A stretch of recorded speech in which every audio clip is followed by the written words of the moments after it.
Bom dia, irmãos. Que a graça e paz de Deus esteja sobre a vida de vocês, mais esse dia, mais essa semana. Hoje nós concluímos a série de devocionais no livro de Atos. Amanhã nós iremos iniciar Romanos.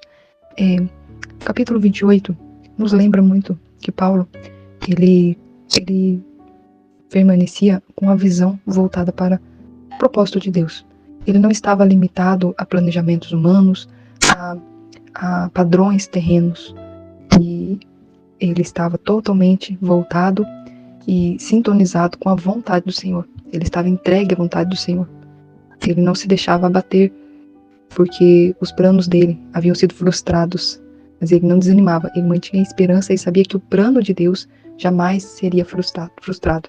Então ele não se mantinha preso a padrões humanos ou a padrões terrenos, mas ele sabia que em tudo Deus ele tinha o pleno controle. Então, isso sirva para nós hoje como uma esperança, para que Deus também nos capacite, que o Espírito Santo nos capacite a não manter o coração preso aqui nessa terra em padrões terrenos, em planejamento terreno. A gente tem que planejar, sim, temos que fazer planos, mas a resposta certa é de Deus. Então, os nossos planos jamais devem ser maior que a vontade de Deus para a nossa vida. Então, nós temos que nos entregarmos à vontade do Senhor e orar para que Deus ele nos capacite a planejar e a viver de acordo com o plano dele para a nossa vida, que ele vai nos alinhando, nos instruindo, nos sintonizando conforme a vontade dele, né? Ao tal ponto que os nossos planos serão, de fato, aquilo que Deus quer para nós, né? Porque o nosso coração já não está preso a padrões, mas sim a vontade eterna, amém? Vamos estar lendo a devocional de hoje. O título é A Fidelidade de Cristo na Ilha e em Roma. Em Atos 28, encerra o livro de Atos mostrando a missão de Cristo continua, mesmo quando os caminhos parecem interrompidos. Paulo chega à ilha de Malta depois de um naufrágio, enfrenta o perigo de uma víbora e termina seus dias pregando o evangelho de Deus em Roma, mesmo estando preso. E ele havia conquistado aí a oportunidade de pregar o evangelho em sua própria casa. O capítulo inteiro revela uma verdade profunda. Nenhum obstáculo consegue deter o avanço do evangelho, quando Cristo é o centro da missão. Depois de sobreviver ao naufrágio, Paulo encontra a hospitalidade dos moradores de Malta. Ao ajudar a acender uma fogueira, uma víbora o pica. Todos esperam sua morte, mas nada acontece. Não foi a sorte que preservou Paulo, foi Cristo. Foi a missão de Cristo, foi o poder de Cristo, que tinha um propósito na vida dele. A promessa feita em Atos 27 de que ele chegaria a Roma ainda estava de pé, e nenhuma serpente poderia anulá-la. As serpentes que tentam nos paralisar, ou seja, as críticas, os ataques, as oposições, os medos, não são autoridade quando Cristo é o Senhor da nossa missão. Continuar servindo mesmo feridos revela que nossa confiança está em Jesus, não nas circunstâncias. Então Paulo é recebido na casa de Públio. O pai dele estava doente e Paulo ora e o cura. Em seguida, muitos outros enfermos vêm até ele. Perceba que Paulo não escolheu Malta, mas Cristo escolheu Malta para Paulo. Antes de chegar a Roma, Deus tinha uma obra para realizar através dele, naquele lugar inesperado. Obediência é estar disponível, onde Jesus nos coloca, mesmo quando não é onde queríamos estar. Olha que profundo, vou ler de novo. A obediência é estar disponível, onde Jesus nos coloca, mesmo quando não é onde queríamos estar. Lugares temporários podem ser cenários de grandes bênçãos. Uma vida cristocêntrica transforma inconvenientes em oportunidades para manifestar Cristo. Paulo chega a Roma e, embora esteja preso em casa, recebe liberdade para receber pessoas e falar de Cristo.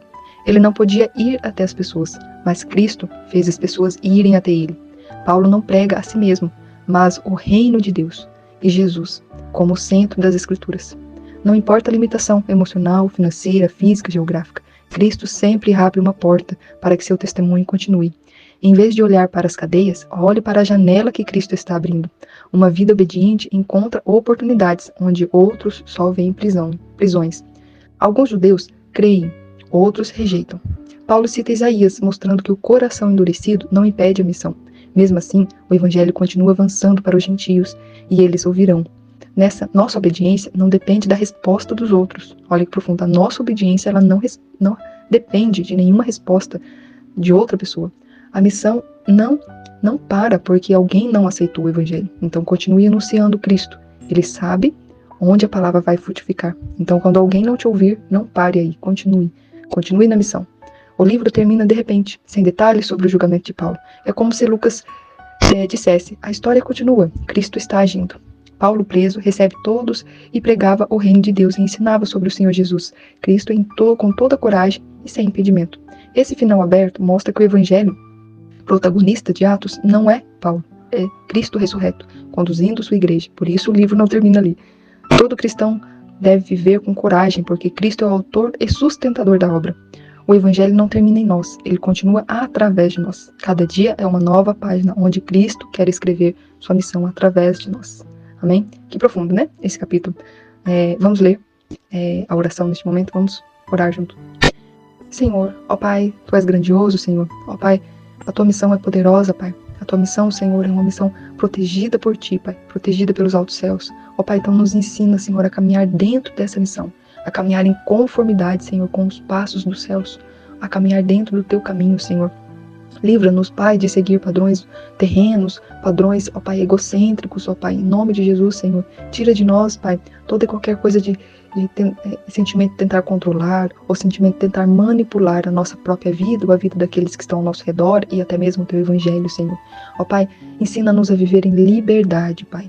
Em liberdade na Tua presença, em liberdade para, ó Pai, para estar submissos aos Teus planos para nós, Pai. Ó Pai, tira de nós o peso de culpa, o peso de medo, ó Pai, o peso de incapacidade, Senhor, o peso de nos sentirmos, Senhor, ó Pai, perdidos nessa missão, Pai. Mas te peço, Senhor, em nome de Jesus, que neste momento o Teu Espírito venha nos recomissionar, Pai, venha nos dar, Senhor, um direcionamento e ao mesmo tempo essa humildade, Senhor, de não ter a necessidade de saber, ó Pai, o planejamento completo, mas nos contentarmos apenas com o próximo passo a ser dado, Senhor. Onde o Senhor nos coloca, Pai, mesmo que não seja onde nós queremos estar no momento, mas que seja, ó Pai, conforme a Tua vontade, o próximo passo, Senhor, seja em amor ao próximo, em obediência no trabalho, em ajuda, Senhor, aos nossos vizinhos, em cooperação com a igreja local. Qual é o próximo passo, Senhor? Amar a nossa família, ó Pai, discipular os filhos e os jovens, os adolescentes, ó Pai, nos dê, Senhor, esse direcionamento. Qual é a Tua vontade, Senhor? Que a Tua vontade se cumpra em nossa vida, Pai, mesmo não sendo aquela missão que nós gostaríamos no momento, Pai, mas que não seja o que nós gostaríamos, mas sim aquilo que é da Tua vontade, para a honra e glória do Teu nome, Senhor. Então te peço, Pai, capacita as nossas mãos, habilita as nossas mãos para as batalhas, mas também para o cotidiano, Senhor, para fazermos as coisas simples, mas com um coração grato, com um coração, ó Pai, em honra e louvor a Ti, Senhor. Seja, ó Pai, limpando a nossa casa, seja cuidando da nossa família, seja no nosso trabalho, seja aconselhando, Senhor, ou simplesmente cumprindo, Senhor, as obrigações, Pai, que o Senhor tem nos concedido no dia de hoje, Pai, que nós consigamos fazer tudo com o coração grato, em espírito de adoração, em espírito de louvor a Ti, Pai, porque, Senhor, se nós levantamos hoje para amanhã, porque o Senhor tem um propósito para esse dia, então nos coloca nos trilhos do Teu caminho, Senhor, para que nós possamos andar, ó Pai, dentro do Teu trilho, neste dia, Pai. Ensina-nos a cooperar contigo para esse tempo, para esse dia, para esta hora e este minuto, Senhor. Em nome de Jesus, Senhor, ensina-nos a andar em submissão a Ti, mas não somente uma submissão por medo, mas por amor. Ó Pai, desperta em nossos corações um amor, Senhor, um amor real, um amor verdadeiro, um amor que nos leva, Senhor, ó Pai, a querer viver em santidade de vida dia a dia, a querer viver, Senhor, em obediência a Ti, Senhor, a querer viver, ó Pai, entregue, Senhor, a Tua vontade, por amor do Teu nome, por amor a Cristo Jesus, em nome de Jesus, Senhor. Assim, eu peço que o Senhor desperte esse amor em cada um de nós, Pai. Em nome de Jesus, oro e agradeço a Ti, Senhor. Amém, Senhor.